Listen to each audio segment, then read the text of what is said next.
Hoy vamos a continuar hablando, hoy terminamos un capítulo que es el capítulo 8 de Romanos y vamos a terminarlo de una forma espléndida porque el Señor aquí nos va, por medio del apóstol Pablo, nos va a mostrar cuán grande es el amor que Dios tiene para con nosotros. Y esto, por supuesto, tomándolo como contexto en lo que ya hemos hablado en Romanos capítulo 8, versos 29 y 30, ¿ya? Vamos, por favor, allí en nuestras Biblias, Romanos capítulo 8, nada más un poquito para poder entrarnos en contexto de lo que la palabra de Dios hoy nos va a hablar. Y en Romanos capítulo 8, nuestro tema de hoy es nuestra seguridad de salvación en todo momento, es nuestro tema de hoy. Bien, nuestra seguridad de salvación en todo momento. Y vamos a tomar los textos del verso 31 al 39 de Romanos capítulo 8. Bien, ahora, pero antes como contexto, solo para recordar Romanos capítulo 8, versos 29 y 30. Allí con sus Biblias dice, porque a los que antes conoció, también los predestinó para que fuesen hechos conforme a la imagen de su Hijo, para que Él sea el primogénito entre muchos hermanos. Y a los que predestinó, a estos también llamó, y a los que llamó, a estos también justificó, y a los que justificó, a estos también glorificó. Bien, en estos textos lo que el Señor nos está mostrando es de que Él tomó la decisión y predestinó para que todos podamos, hermanos, venir, los que el Señor en su omnisciencia, Él determinó para salvación.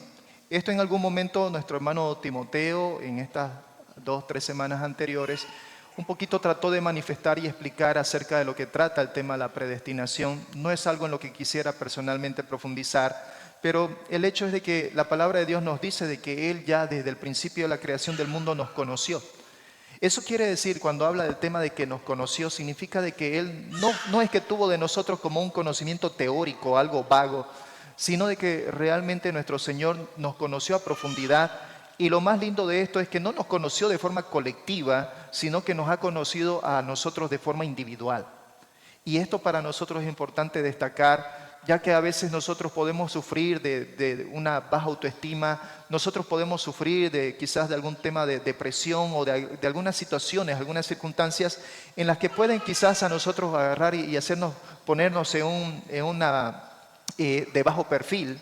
Y es allí donde nosotros necesitamos recordar de que nosotros hemos sido conocidos por el Señor de manera individual. Él tomó esa decisión soberana de elegir a quienes posteriormente serían llamados por Él. La Biblia allí nos muestra en que tuvo ese propósito, o sea, el tema de que Dios llamara, ¿no? El que Él predestinara a ciertas personas como hijos suyos, tiene un doble propósito. Y ese doble propósito es, número uno, dice, es que todas estas personas quienes lleguen a creer en nuestro Señor Jesús, dice, vengan a ser a la imagen de su amado Hijo.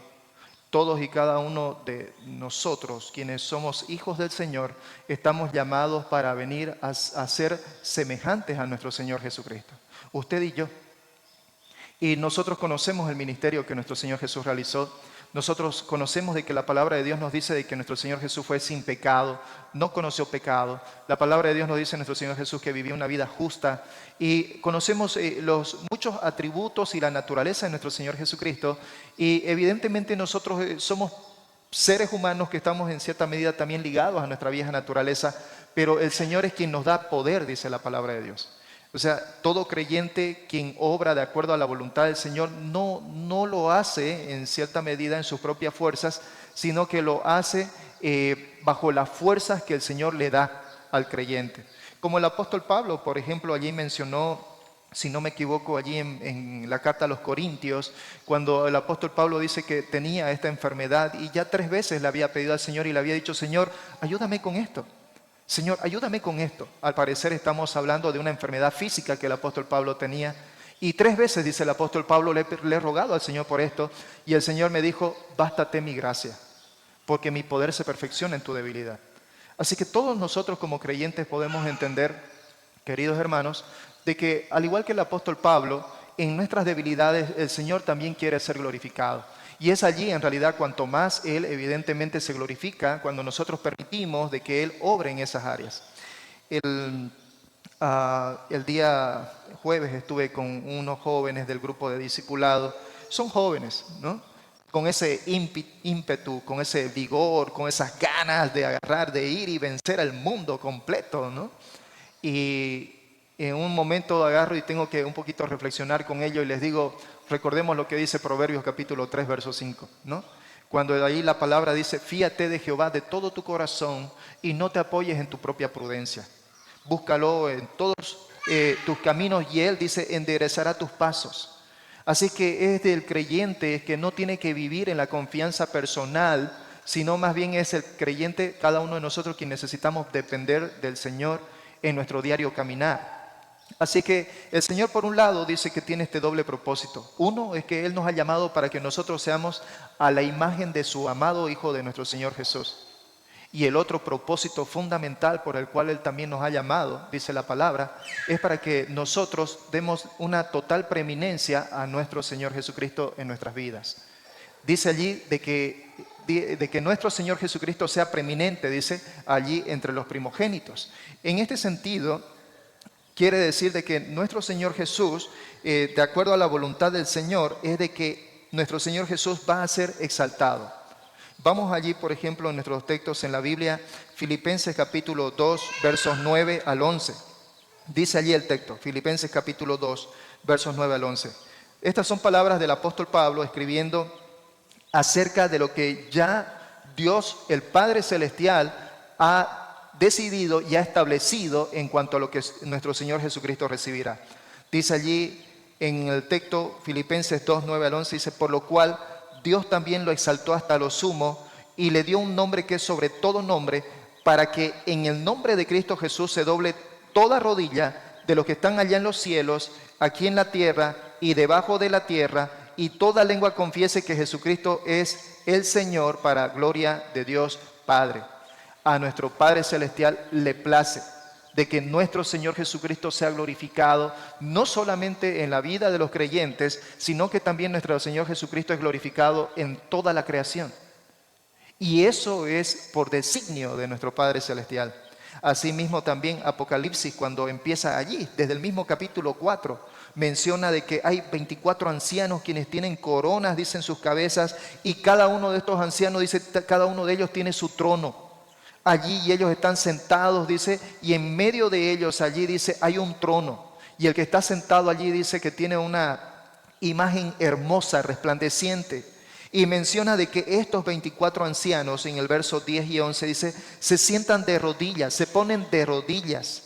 Los 24 ancianos, dice, se postran delante del que está sentado en el trono y adoran al que vive por los siglos de los siglos, y echan sus coronas delante del trono, diciendo, Señor, digno eres de recibir la gloria y la honra y el poder, porque tú creaste todas las cosas y por tu voluntad existen y fueron creadas.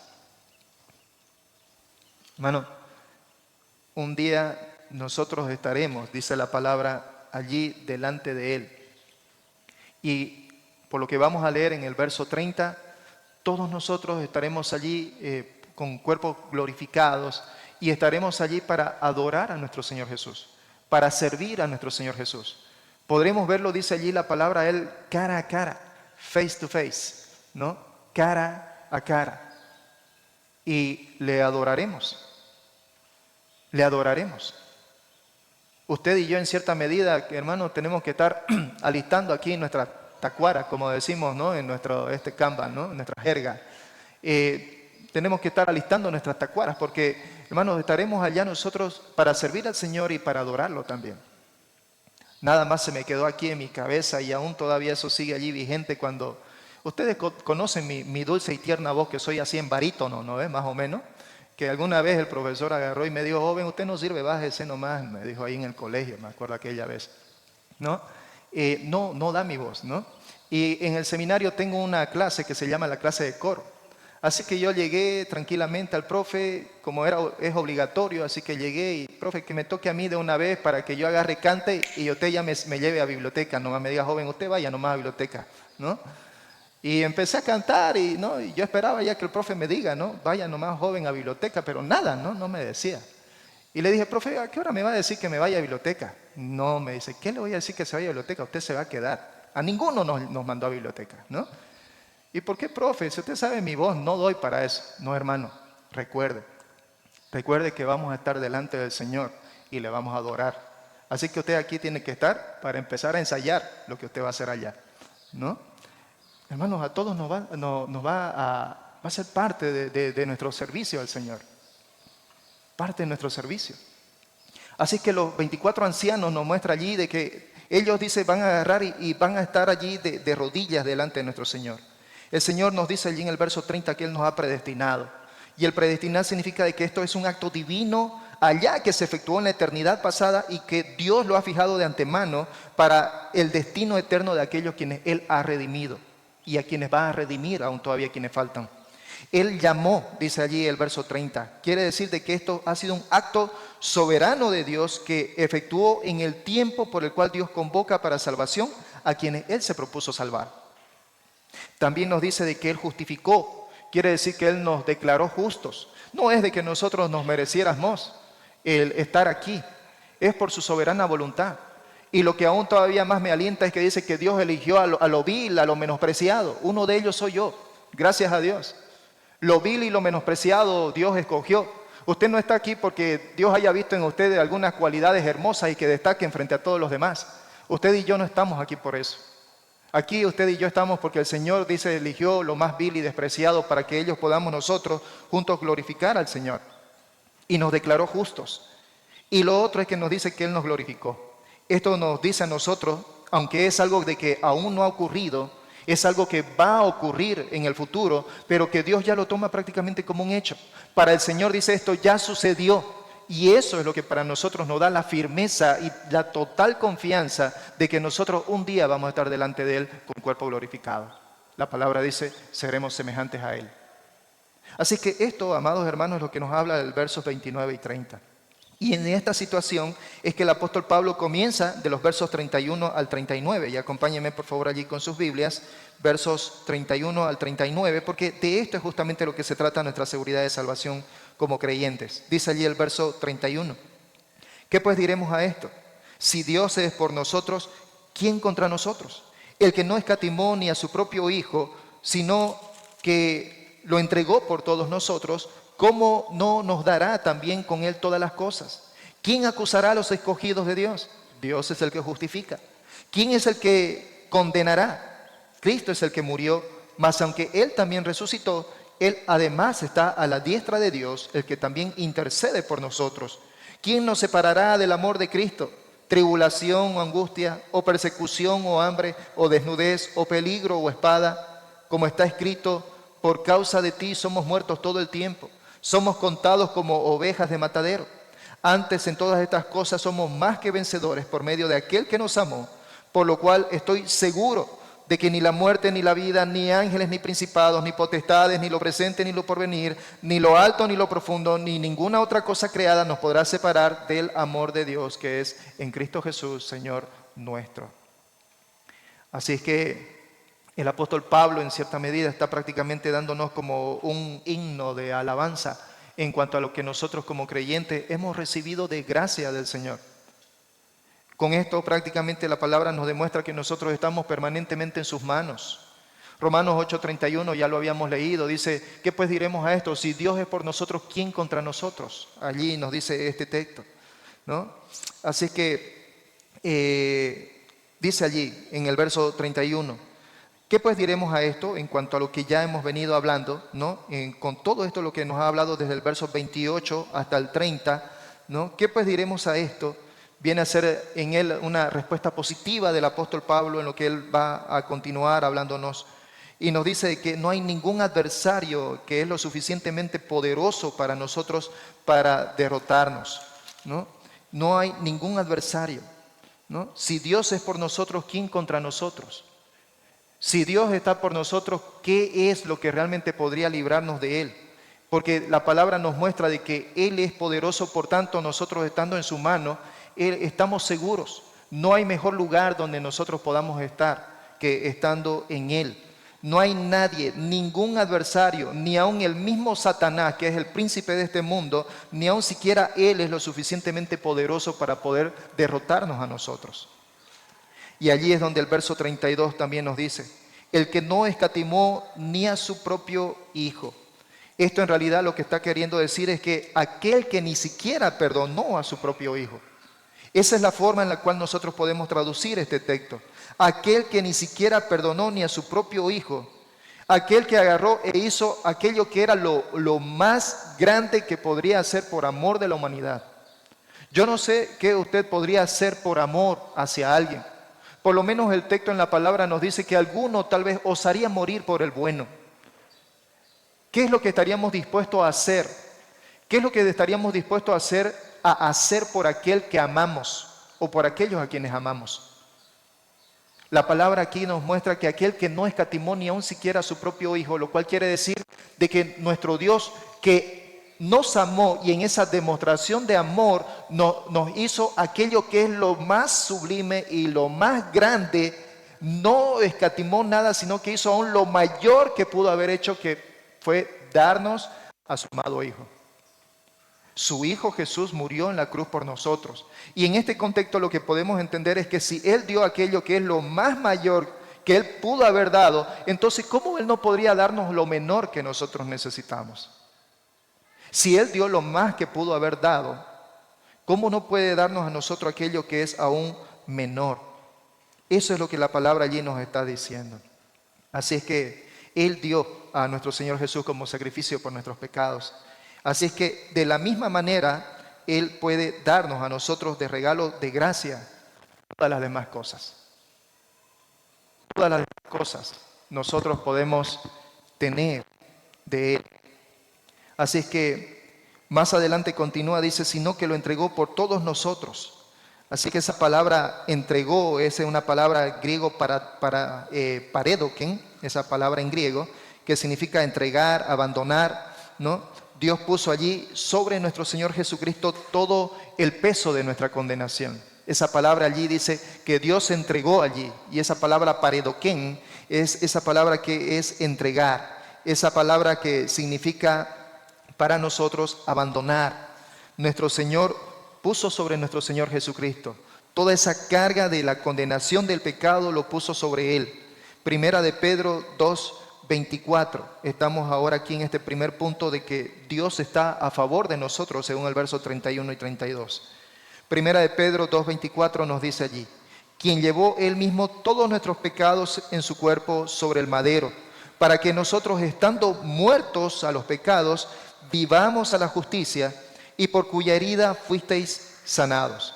Una directa relación con Isaías capítulo 53, ¿no? Imagínense.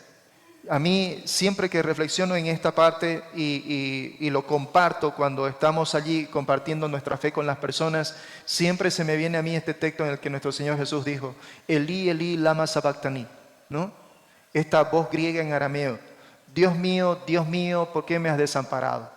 Allí nuestro Señor Jesús estaba clavado en esa cruz, con la espalda toda prácticamente quizás mostrando todo lo que era el hueso de la columna vertebral, habiendo vaciado su sangre en todo el camino ese hasta llegar a su martirio en esa cruz. Y nuestro Señor está clavado en esa cruz en ese momento y Él está allí diciendo, Padre, dice, Dios mío, ¿por qué me has abandonado? Porque nuestro Padre Celestial desde los cielos no podía mirar a su Hijo que en ese momento estaba siendo como un recipiente de todos nuestros pecados, de todo aquello vil y despreciable que usted y yo hemos hecho, de aquello que hasta incluso nos podría causar vergüenza el tan solamente recordarlo, de aquellas cosas que ni siquiera lo comentamos con nadie, que solamente Dios y yo lo sabemos, de todas esas cosas que nos avergüenzan. Nuestro Señor Jesús estaba en ese momento clavado en esa cruz y todos nuestros pecados, pasados, presentes y futuros, todos nuestros pecados, dice la palabra, estaban sobre Él. Nuestro Dios no escatimó ni aún a su propio Hijo, sino que puso toda la carga sobre nuestro Señor. ¿Cómo no nos dará, dice allí la palabra, con Él todas las cosas? ¿No? Así que lo entregó, dice la palabra, por todos nosotros. Gálatas también allí 3:13 nos dice, Cristo nos redimió. Gálatas 3:13 Dice, Cristo nos redimió de la maldición de la ley, hecho por nosotros maldición, porque está escrito, maldito todo aquel que es colgado de un madero, ¿no? Esto, si no me equivoco, estaba escrito allí en Deuteronomio, es un mandato que el Señor ahí estableció dentro de la ley, y el Señor decía, maldito todo aquel que es colgado de un madero. El año 1500 antes de nuestro Señor Jesucristo, Moisés estaba escribiendo eso. Y esa muerte, ese tipo de muerte aún ni siquiera se conocía en los tiempos en el cual se escribió, pero eso estaba dando lugar a que más adelante mostrara de que nuestro Señor Jesús murió, ¿no? Todas las personas tomaron a nuestro Señor Jesús como que era muerto de parte de Dios, ¿no? Maldito, ¿no? De parte de Dios. Sin embargo, era nuestro Señor Jesús dando su vida por nosotros. Así que, amados hermanos, Dios está a favor de nosotros. ¿Qué pues diremos a esto? Dice, si Dios está por nosotros, ¿quién contra nosotros? El que no escatimó ni aun a su propio Hijo, sino de que Él lo entregó por todos nosotros. Hermano, yo no sé qué es lo que usted puede pensar de Dios. Quizás aún tal vez haya en usted una carga aún todavía de pecado que usted considere y diga, no, yo no merezco estar delante de Dios, o yo no estoy a la altura que Dios quiere. Y aunque usted tiene razón, evidentemente, pero el Señor en su amor nos dio a su amado Hijo, nuestro Señor Jesús. Nuestro Señor Jesús dio una sola vez su vida por nuestros pecados y esta provisión está allí permanentemente para nosotros, puesta. Nosotros no tenemos que hacer algo como para que tratarnos de ganar delante de Dios algún mérito. Ya todo lo hizo nuestro Señor Jesucristo estando en esa cruz.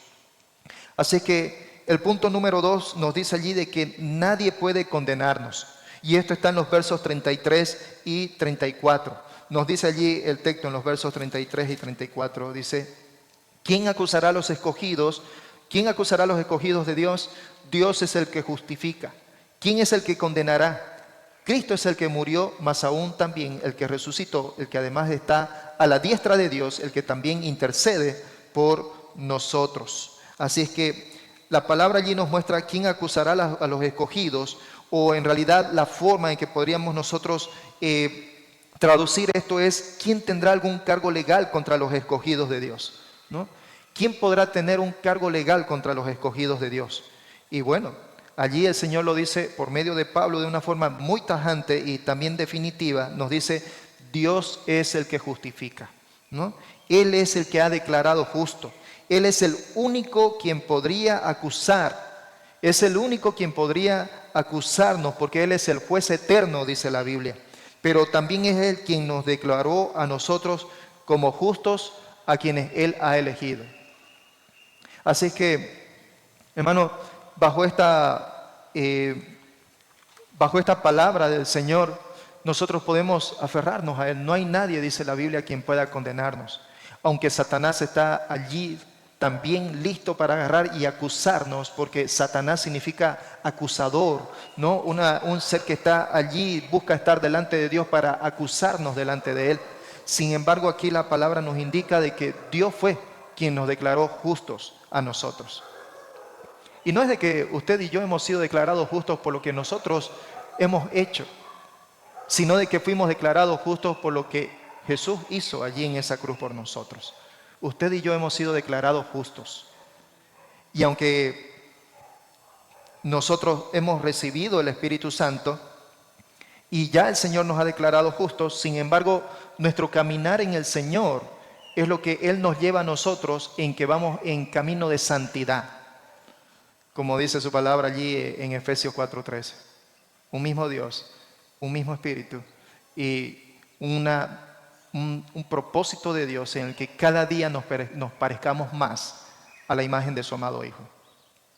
Así que, aunque nosotros en nuestro caminar nos vemos a nosotros mismos nuestras imperfecciones, y cuando no nos las vemos nuestras imperfecciones, tenemos nuestras esposas que nos las ven, o las esposas tienen sus esposos que se las muestran, ¿no? Y a veces también entre nosotros nos las estrujamos nuestras imperfecciones. Pero al margen de eso, la palabra del Señor dice, ¿quién acusará a los escogidos? Y aunque es Dios el juez eterno, sin embargo, Él ha decidido en su soberana voluntad declararnos justos. Así que La palabra allí nos muestra esto. Más adelante, Colosenses capítulo 2, versos 13. Ahí acompáñenme en su lectura, por favor. Colosenses capítulo 2, versos 13 al 15. Miren ustedes lo que dice allí el apóstol Pablo a la iglesia. Dice allí, y a vosotros, dice. Bien, si no lo tienen todavía, está en Colosenses capítulo 2, versos 13 al 15. Dice allí, y a vosotros, estando muertos en pecados y en la incircuncisión de vuestra carne, os dio vida juntamente con él, perdonando todos los pecados, anulando el acta de los decretos que había contra nosotros, que nos era contraria, quitándola de en medio y clavándola en la cruz, y despojando a los principados y a las potestades, los exhibió públicamente, triunfando sobre ellos en la cruz. Aquí nos está mostrando de que aunque nosotros no éramos merecedores, usted y yo, aunque no merecedores, nuestro Señor Jesús, ¿se pueden ustedes imaginar ese momento, ese episodio? Nuestro Señor Jesús agarrando, Él muriendo en esa cruz, y en esa misma cruz, dice Él, tomando todos aquellos edictos que teníamos nosotros que nos era contrario, todas aquellas cosas que nos eran negativas a nosotros. ¿Se pueden imaginar allí a Satanás teniendo una vasta, una grande, tantas cosas en las cuales nosotros hemos cometido, y que Satanás está allí y que tiene así un largo acerca de qué hablar de nosotros por las cosas que hacemos, decimos, pensamos u omitimos? Y dice Él, tomó, dice, todos esos edictos, dice, lo quitó eso y lo puso y lo clavó allí en la cruz. Y cuando dice que lo clavó allí en la cruz, está diciendo, sí, evidentemente tienen eso, pero eso para mí, yo he pagado por ello, lo clavó en la cruz, yo pagué por eso, es lo que está queriendo decir. Y luego dice que estuvo por encima de todas esas potestades y exhibió nuestro Señor Jesucristo su victoria sobre ellos. Usted y yo en el Señor hemos ganado la victoria. Usted y yo en el Señor somos victoriosos. Usted y yo, aunque estamos sometidos a tentaciones, a pruebas, a dificultades, usted y yo en el Señor ya prácticamente hemos ganado la batalla y la victoria. Satanás, prácticamente a él solo le queda una cosa, la condenación. Y lo que ahora Satanás nada más busca es en lo posible agarrar y llevarse la mayor cantidad de personas con él al infierno. Busca eso. Busca de alguna manera agarrar e ir contra lo que Dios ama. Pero nosotros estamos en su mano del Señor. Y nosotros hemos sido justificados. Si usted lee detenidamente este texto de Colosenses capítulo 2, usted puede ver allí realmente cuán grande el Señor fue, cuán bueno el Señor fue con nosotros. Porque nos dice que nosotros estábamos muertos allí en nuestros, Efesios es más claro, dicen vuestros delitos y pecados. Aquí dice que estábamos muertos en la incircuncisión de nuestra carne. Es decir, viviendo de una manera totalmente desordenada, lejos de Dios. Pero a pesar de eso, Él dice, Él les dio vida juntamente con Él. En el momento en el que el creyente es salvo, en el momento en el que el creyente entendió su pecaminosidad y vio delante de Dios cuán pecaminoso era, como cuando Isaías estuvo, quizás no se sabe, como una visión. Y Isaías dice, ay de mí, dice, estando a la presencia de Dios, dice, ay de mí que soy muerto, porque soy un hombre de labios inmundos y soy parte de un pueblo de labios inmundos. Isaías sabía que estar en la presencia de Dios para él era prácticamente la muerte, porque era un pecador. Cuando nosotros venimos a Cristo y Él nos da su salvación, entendemos y nos ponemos allí y nos miramos frente a su espejo espiritual y nos damos cuenta cuán pecaminosos somos.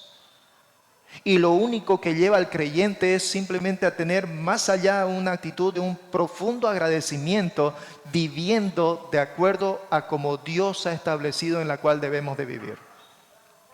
Esto nos lleva a nosotros, en que cada uno de nosotros debemos de vivir, hermanos, en una actitud agradecida, permanente delante de Dios. Yo no sé de qué manera, cómo usted vive su vida, pero yo le animo a usted a que usted evalúe personalmente la forma en que usted está viviendo delante de Dios. Y si usted no está viviendo delante de Dios en la manera que Él quiere, usted necesita acercarse a Dios y decirle: Señor, perdóname, porque aunque me has declarado justo, yo, Señor, no estoy viviendo de acuerdo a tu voluntad.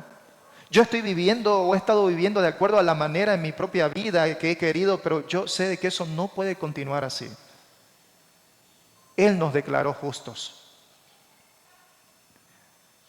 Más adelante también allí dice: ¿quién es el que condenará? Y lo podemos esto en realidad traducir como: ¿quién es el que condena? Porque allí está en un participio continuo.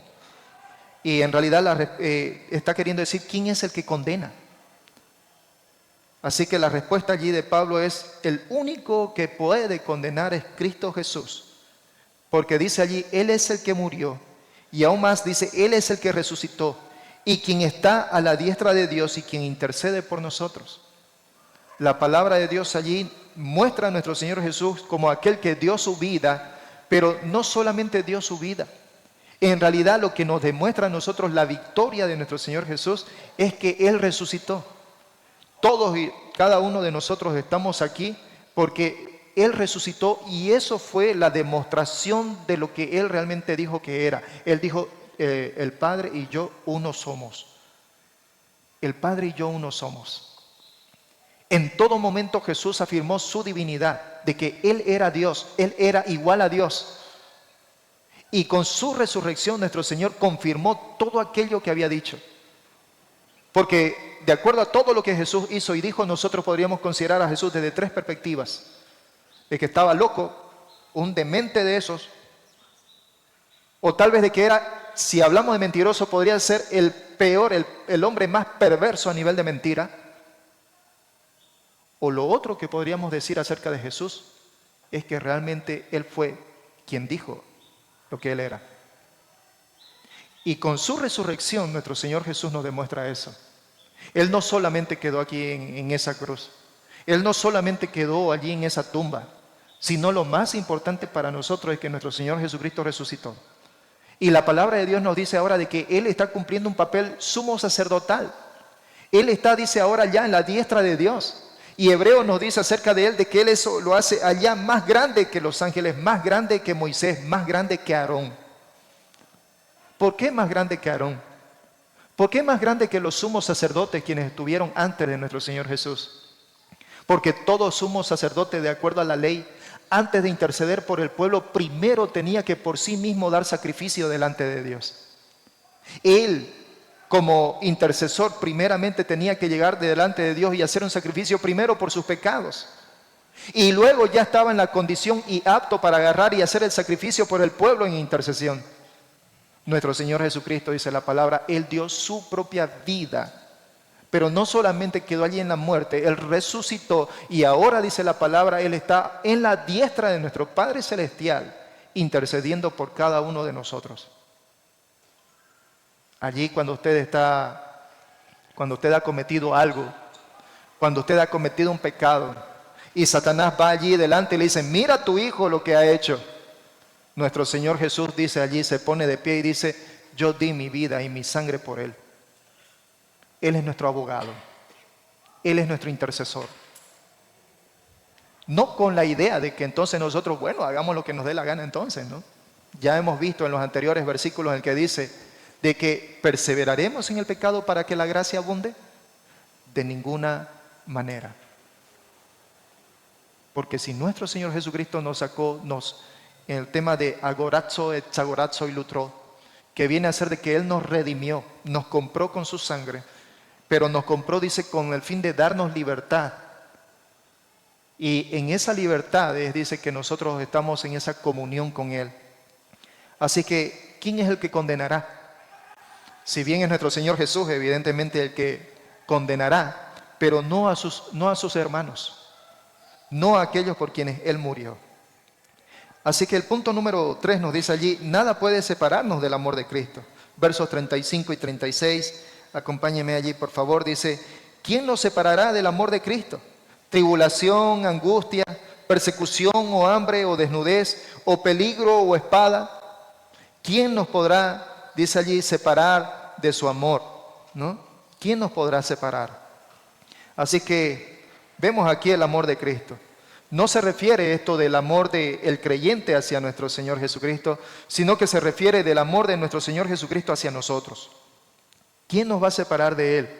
Y aquí nos muestra, nada nos puede realmente separar de Él. Ninguna persona puede, ningún creyente puede ser separado de nuestro Señor Jesús. Y así como Cristo nos amó a nosotros, la Biblia nos dice de que nosotros también le amamos a Él. Primera de Juan, capítulo 4, verso 19. Primera de Juan, capítulo 4, aquí en el punto número 3, nada puede separarnos de su amor. Primera de Juan, capítulo 4, verso 19, dice allí, el apóstol Juan dice, nosotros le amamos a Él porque Él nos amó primero. No es de que esto ha sido una iniciativa humana, de que nosotros primeramente amamos a Dios, sino de que esto es lo contrario. Él nos amó a nosotros primero, y así como Él nos amó y nos demostró su amor, nos da a nosotros esa capacidad de también poder amarle. Hermano, ¿usted ama realmente a nuestro Señor Jesús? ¿Usted ama a nuestro Señor Jesús? Si usted dice que ama a nuestro Señor Jesús, ¿cómo está demostrando ese amor hacia Él? ¿Cómo está demostrando su amor hacia nuestro Señor Jesucristo? El apóstol Juan vivió realmente unas experiencias muy lindas con nuestro Señor Jesús. Creo que cualquiera de nosotros haya querido estar en algún momento en esos plácidos momentos en los cuales Juan agarró y se puso como a nuestro Señor Jesús en su regazo.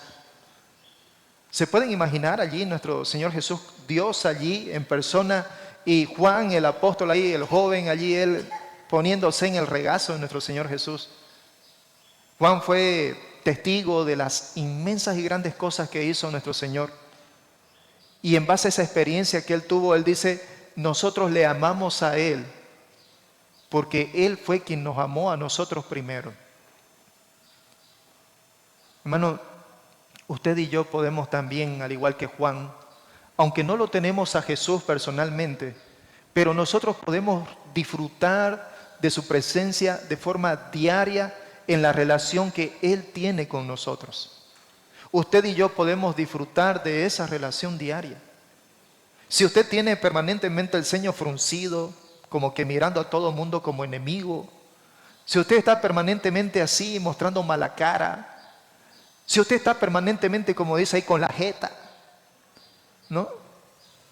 Hermano, hay algo allí que no está bien. Porque como creyentes, hermanos, nosotros deberíamos estar permanentemente con la carita como ese ícono, ¿no? Sonriendo permanentemente. No, evidentemente no es una actitud de hipocresía, sino realmente porque Cristo está obrando de forma firme y constante allí en nuestras vidas.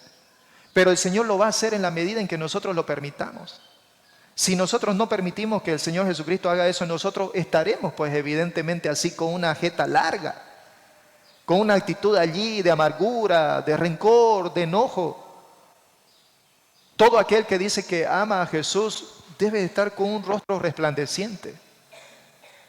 Como cuando dice que Moisés, estando allí esos 40 días allí en el monte con el Señor, cuando Moisés volvió, dice, tuvo que cubrirse con un velo porque su rostro resplandecía de estar en la presencia de Dios. Usted y yo, eso es lo que debe suceder en nuestras vidas. Usted y yo debemos de ser llamados a eso. Usted y yo debemos de rebosar de amor, de contrición, de regocijo, de gozo. Porque la experiencia que vivió el apóstol Juan son experiencias hoy que también nosotros podemos vivir estando en comunión con el Señor. Y si por allí no estamos de esa manera, es importante volvernos al Señor. Como hoy en nuestro devocional nos enseñaba nuestra hermana Esther diciendo en la carta del apóstol Santiago, humillaos delante del Señor, cada uno de nosotros. Estar en una actitud de humildad y de reverencia delante de aquel que dio su vida por nosotros. Así que nada puede separarnos de su amor. ¿De qué nos habla allí el apóstol Pablo? Nos dice allí tribulación, ¿no? Y cuando hablamos de la tribulación quiere decir, más o menos da una idea como de ser exprimido, de ser colocado bajo presión. Eso es, de ahí viene la palabra tribulación. Usted y yo en las N veces que hemos hecho nuestros refresquitos, ¿no? Me hace recuerdo ahí que tenemos nuestra maquinita allí, ¿no? Y parto a la mitad ya sea lima o naranja, ¿no? Y lo pongo allí en ese como embudo allí y presiono y empieza por la corriente a dar vuelta a eso, y así que mantengo puesto mi mano sobre la naranja y va sacando todo, ¿no? Bajo esa presión va saliendo el jugo. En eso es lo que dice esta forma de tribulación, esa idea de ser exprimido y colocado bajo presión, ¿no? Así es que esto nos quiere dar a nosotros como una referencia de dificultades externas. Se aplica también a nosotros a los conflictos emocionales que nosotros podemos tener, ¿no? Se aplica también a las adversidades que podemos tener en general. Luego viene, dice, la angustia. Y cuando habla de angustia es una idea más o menos de confinamiento estricto, que impide el movimiento, que nos hace indefensos a nosotros.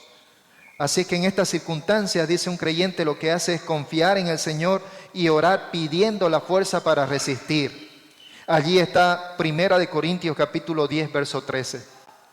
1 Corintios dice, el capítulo 10, verso 13, no nos ha sobrevenido ninguna cosa, ninguna tentación, ninguna prueba que no sea humana, pero fiel es Dios, que no los dejará ser tentados más allá de lo que pueden resistir, sino que dará juntamente con la tentación la salida para que podáis soportar.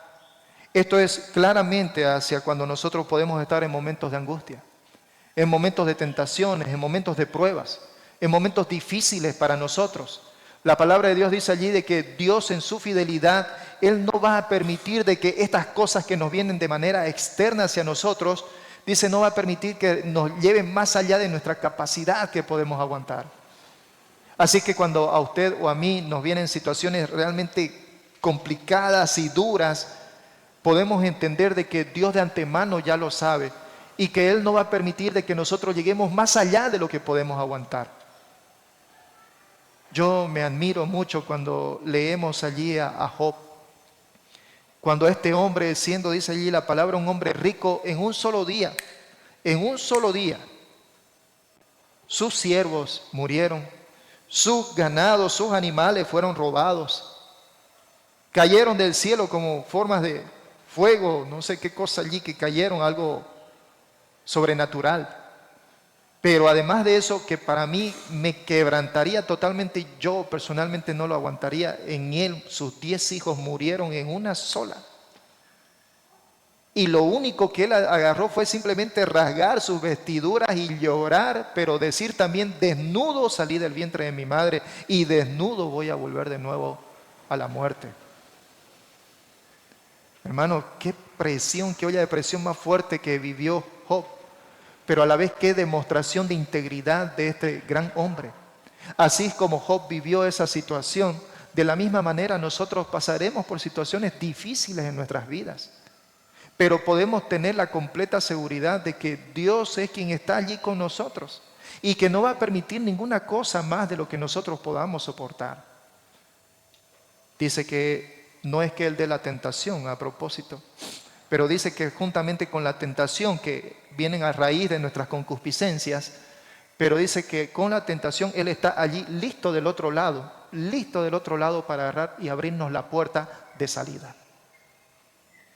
Así que cuando usted y yo estamos en esos momentos difíciles, podemos nosotros confiar en que Dios está esperando que salgamos de esa prueba, porque Él ya está teniendo la puerta de salida para nosotros. Angustia. Persecución también nos dice allí. Y cuando hablamos de persecución es todo tipo de aflicción que se sufre por la causa de Cristo. La persecución nunca es agradable, pero las bienaventuranzas. Allí en las bienaventuranzas nuestro Señor Jesús nos dio una doble promesa de bendición a todos nosotros quienes sufrimos por su causa. Bienaventurados, dijo nuestro Señor Jesucristo. Bienaventurados aquellos que tienen persecución. La palabra allí nos dice en Mateo 5, 10, 12, gozaos y alegraos porque vuestro galardón es grande en los cielos, porque así persiguieron a los profetas que fueron antes de vosotros. En el mundo actualmente está habiendo persecución. Cada día están muriendo creyentes alrededor del mundo. Y están muriendo, queridos hermanos, por su fe. Si eso pasara, nosotros no seríamos una excepción. Se está viviendo en el mundo. Más adelante dice hambre. Y esto para nosotros, por supuesto, viene a causa de la persecución. El hambre viene a causa de la persecución, viene a causa de la discriminación contra los creyentes. En que por allí saben de que somos cristianos y están en cierta medida discriminándonos. Así es que cuando habla de hambre, habla de una alimentación inadecuada. ¿Cuántos creyentes han pasado por cárceles sufriendo hambre, estando en persecución? La palabra nos habla también de desnudez, que es la falta de vestimenta completa. Se refiere a algo en lo cual una persona puede, no es en sí una falta de vestimenta completa como tal, sino viene a ser más bien por estrechez en la cual una persona puede padecer. La falta de abrigo. Esto sugiere la idea de que podemos ser nosotros vulnerables y estar desprotegidos. Estar en peligro también nos habla de que es quedar expuesto en riesgo, peligro de ser traicionados, peligro de maltratos. Y más adelante también menciona la espada, ¿no? Y cuando habla de la espada, esto no está hablando de una espada como tal en la guerra, sino de que está hablando de una daga. Esto quiere decir para nosotros de que es un símbolo de muerte e indica la posibilidad de ser asesinado antes de morir en una batalla, ¿no? Como cuando el enemigo tiene una pequeña daga y la tiene allí guardada y está esperando nada más el momento para agarrar, sacar y acechar, donde no es necesario estar en la guerra para agarrar y ser muerto por espada, sino de que estamos susceptibles a que eso en algún momento pueda pasar. Así es que a eso se refiere el tema de la espada. Y por supuesto, amados hermanos, ¿quién más podría ser un digno ejemplo de que pueda hablar acerca de esto? El apóstol Pablo. El apóstol Pablo, cuando nos habla a nosotros acerca de esto, no es algo de que él allá lo haya visto, ¿no? Lo vi de que eso estaba pasando. El apóstol Pablo para nosotros es el mayor ejemplo en el cual él pasó por todas estas cosas y muy probablemente nos estaba hablando de las propias experiencias vividas. Allí en nuestras Biblias, por ejemplo, vámonos por favor allí a 2 de Corintios, capítulo 11, verso 23. Miren ustedes las experiencias que el apóstol Pablo vivió estando él en el servicio de nuestro Señor Jesucristo. 2 de Corintios, capítulo 11, versos 23 al 27. Nos dice allí, el apóstol Pablo nos habla acerca de estas cosas que él vivió personalmente. ¿Son ministros de Cristo? Bueno, como que si estuviera loco les hablo. Yo más. En trabajos más abundantes, en azotes sin número, en cárceles más, en peligros de muerte muchas veces. De los judíos 5 veces he recibido 40 azotes menos 1. 3 veces he sido azotado con varas, 1 vez apedreado, 3 veces he padecido naufragio, 1 noche y 1 día he estado como náufrago en alta mar, en caminos muchas veces, en peligros de ríos, peligros de ladrones, peligros de los de mi nación, peligros de los gentiles, peligros en la ciudad, peligros en el desierto, peligros en el mar, peligros entre los falsos hermanos, en trabajos y fatiga, en muchos desvelos, en hambre, en sed, en muchos ayunos, en fríos y en desnudez. Imagínense, imaginémonos, el apóstol Pablo en el servicio al Señor, allí él mismo sufrió todas estas cosas. Si el apóstol Pablo como apóstol sufrió esto, cuando nosotros, que espero que no nos llegue a pasar, porque ese es el deseo humano de siempre, de que no pasemos por cosas como esas, pero si pasamos, entendemos de que el Señor ha sido su voluntad. Pero a pesar de esto, dice la palabra, a pesar de todo esto, somos más que vencedores. Con eso es lo que termina el apóstol Pablo allí en el verso 38 y 39. Antes, en todas estas cosas, a pesar de todos estos obstáculos, a pesar de todas estas circunstancias, dice el apóstol Pablo, somos más que vencedores por aquel que nos amó a nosotros. Somos más que vencedores. Así que, hermano, no queda a nosotros más que estar agradecidos al Señor. No hay nada que nos pueda librar de su mano. No hay nadie quien lo pueda hacer. Aunque podamos pasar, Dios no nos está prometiendo aquí a nosotros que Él como que nos va a sacar de eso y no lo va a permitir. Sino que al contrario, Dios dice que aún estando nosotros en estas circunstancias, Él será fiel como siempre lo ha sido y nos va a sostener y nos va a mantener allí. Y nos dará las fuerzas y va a estar con nosotros en su fidelidad. Y en eso nosotros somos más que vencedores, por medio de aquel que nos amó. Así que, ¿qué nos queda a nosotros? Hermanos, simplemente una profunda actitud de agradecimiento delante de Dios. Señor, gracias. Señor, gracias por lo que tú has hecho por nosotros, por elegirnos desde antes de la creación de los tiempos, porque en tu soberanía lo decidiste y me elegiste y me llamaste. Y aunque podemos pasar por todas estas cosas, muy probablemente no lo sabemos, aunque podríamos pasar por todas estas circunstancias, dice, nadie nos podrá separar del amor de Dios que es por medio de Cristo Jesús. Usted y yo podemos tener esa completa confianza. Y sobre todo podemos también entender que no importa qué tan grande la situación que nosotros podamos tener, no importa qué tan grandes sean los obstáculos, las dificultades y todo lo que venga, todo eso, por más mayúsculo que sea, todo eso no es comparable. No es comparable con lo que vamos a vivir estando allá.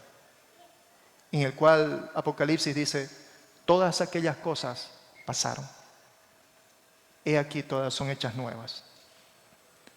Así que, hermano, estos versículos vienen a ser como un himno de alabanza de lo que el Señor ha hecho por usted y por mí. Así que inclinemos nuestros rostros y agradezcamos hoy al Señor por lo que nos dice allí su palabra. Oremos. Amado Señor, gracias, papá. Gracias por lo bueno, por lo fiel, por lo grande y poderoso que tú eres. Gracias porque estando en tu mano, no es que tú no permitirás que las cosas difíciles nos vengan, pero tu fidelidad nos mueve allí y nos recuerda con mucha firmeza de que, Padre, a pesar de todas estas circunstancias, tú estarás con nosotros. Tú, Padre, estarás allí. Y cuando hayamos pasado por las pruebas, tú estarás listo para las puertas abiertas, para sacarnos de esa situación.